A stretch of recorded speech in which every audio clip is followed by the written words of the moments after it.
Kuasa hukum Peggy Setiawan selaku pemohon mengaku yakin hakim akan mengabulkan gugatan pra-peradilan hingga akhirnya Peggy dibebaskan. Kuasa hukum Peggy menilai selama persidangan Polda Jabar tidak dapat memunculkan bukti konkret bahwa Peggy Setiawan adalah Peggy Peron yang disebut sebagai pelaku pembunuhan Vina dan Eki.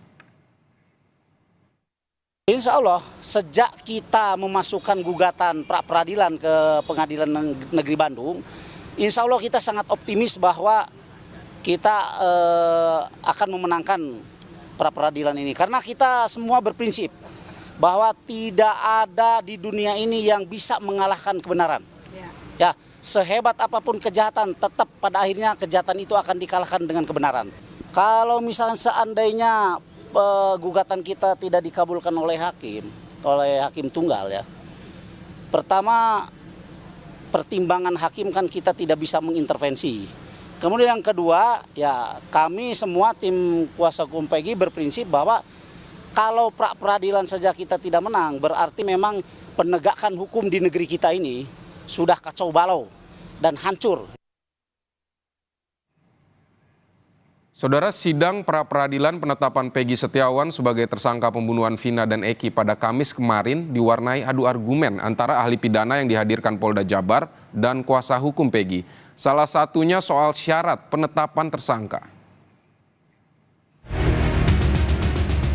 Sidang gugatan pra-peradilan penetapan tersangka pembunuhan Vina Cirebon, Peggy Setiawan, kembali digelar Kamis kemarin.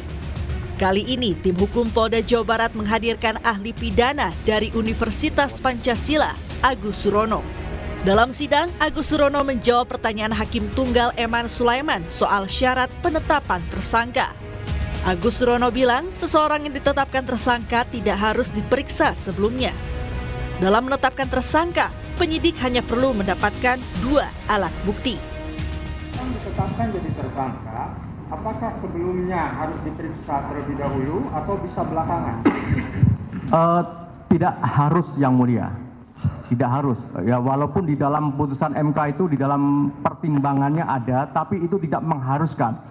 Jadi dasar untuk menetapkan seseorang menjadi tersangka itu adalah hanya mendasarkan pada 2 alat bukti yang tadi saya sebutkan. Agus juga menyebut surat atau dokumen hingga akun Facebook bisa dikategorikan sebagai alat bukti untuk menetapkan status tersangka kepada seseorang.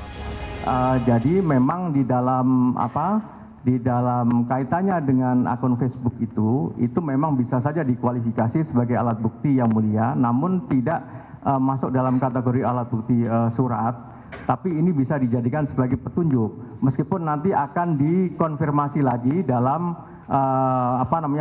perkara yang dalam pemeriksaan perkara pokoknya, bahwa berkaitan dengan soal akun tadi itu bisa saja dijadikan sebagai dokumen.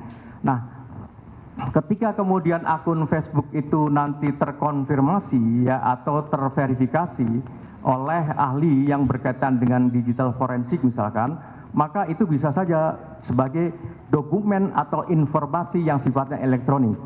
Dokumen yang sifatnya informasi elektronik itu pun juga bisa dikualifikasi sebagai alat bukti. Namun, sidang kemudian diwarnai perdebatan antara tim kuasa hukum Peggy Setiawan dengan tim hukum Polda Jawa Barat. Perdebatan bahkan hingga dilerai oleh hakim. Tim kuasa hukum Peggy menilai ahli pidana yang dihadirkan oleh tim hukum Polda Jawa Barat tidak independen dan objektif. Kuasa hukum Peggy sudah memberikan pertanyaan, namun jawaban dari ahli pidana menurutnya mengecewakan dan tidak semua pertanyaan dijawab.